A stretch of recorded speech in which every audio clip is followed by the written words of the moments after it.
So, let me tell you a story. Picture the DC suburbs back in the late 80s.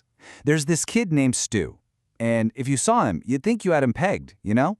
But like with most of us, what you saw on the surface, well, that was just a tiny piece of the real story. See, to really get Stu's journey, you have to understand that he was kind of juggling three different versions of himself. There was the jock that everybody saw at school, the kid he was deep down inside, and then there was the front man he became when he stepped on a stage.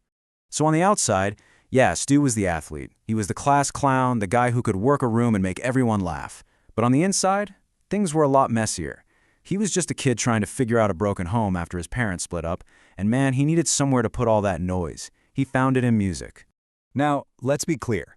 This is not some story about a rock legend who sold out stadiums. This is about being almost famous. It's a peek inside a small but very, very real music scene.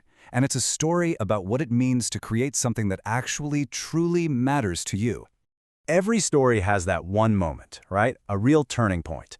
For Stu, it was his first ever public performance at a high school coffee house, of all places. This was the night that third version of himself, the front man, was really and truly born. So how did he even end up there? Well, it all started with a friend, a piano, and get this, a Betamax copy of the movie The Outsiders. They were just two kids fueled by these stories of outcasts from guys like Springsteen and Tom Petty, and they kind of figured if those songs could make them feel less alone, then maybe, just maybe, they could write their own. Can you just imagine it? You're up on stage for the very first time. Your legs feel like they're about to give out, and literally everyone you know, your teachers, your teammates, your parents, they're all watching. Then, out of nowhere, a local cable TV crew wheels in this giant camera. For most people, that would be it. Game over. But for Stu, something just clicked. All that fear turned into fuel. The jokes he told actually landed, and his voice, it just came out stronger than he ever imagined it could. And that was the birth of the front man. This was a confident, proven identity he knew he could count on. And the craziest part, the whole thing was caught on videotape, which, of course, was taped over with a soap opera like a week later, so the proof was gone. But this new version of himself, oh, he was here to stay. All right, so after high school, Stu's bands really started making some noise in the DC and Baltimore rock scene. They were getting close, brushing up against the big time, orbiting these legendary tastemaker radio stations like DC 101 and WHFS. He had two main bands that made a real dent. First up was The Slide, and they got actual airplay on DC 101's super influential Local Licks show. And then came The Unworld, whose demo cassette caught the ear of a really popular DJ over at WHFS. With The Slide, these small victories felt absolutely huge. I mean, they recorded in a legendary studio, they got an interview on a major rock station, and they even opened for a national touring band at the Bayou. These were those moments where the dream feels like it's right there. You can almost touch it. There was this one night, he's about to leave for a gig where they're opening for a band called Too Much Joy. He flips on MTV just for a second, and bam, there they are. Their music video is playing on national television. It was just this totally surreal moment where his small, local world was literally brushing right up against the big one.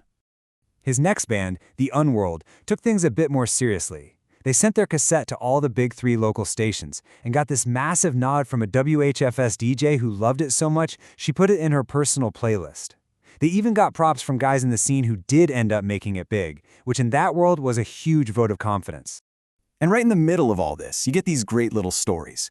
A fan named Flash shows up to a gig by mistake. He thought he was there to see a different band, but he stayed for the whole set, absolutely loved it, and ended up becoming one of Stu's most loyal supporters and a friend for life.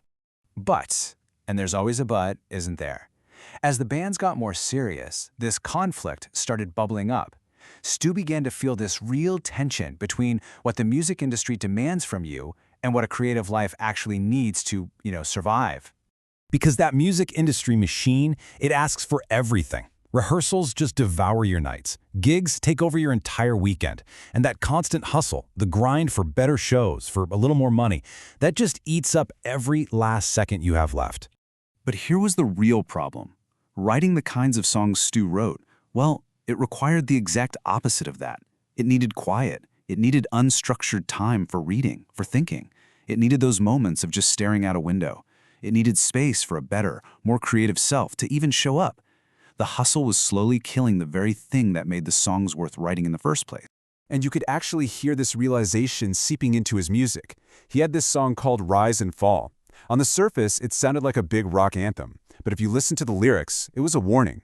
It was about realizing that nothing lasts forever. Not bands, not families, nothing. And that he and his friends, they weren't immune to that simple truth. So this brings us to the end of that chapter, and it is so crucial to understand this was not about failure, not at all. It was a deliberate choice to protect his art and to redefine what success really truly meant to him. He made a choice. He decided he was going to keep music at the very center of his life, but he was not going to let it become a tool that someone else could use to control him. It was a conscious decision to protect the very things, friendship, family, that moral clarity that he was writing his songs about in the first place. And when you actually look at his lyrics, the choice makes perfect sense. He was writing about real life, divorce, corrupt politicians, friendship, kids getting chewed up by a world they didn't understand. You can't sustain that kind of art by just playing cover songs at weddings. The hustle was completely at odds with the art itself.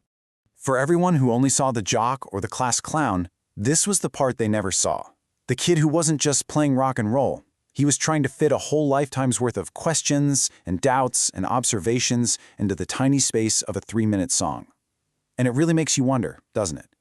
What are the hidden versions of the people all around us?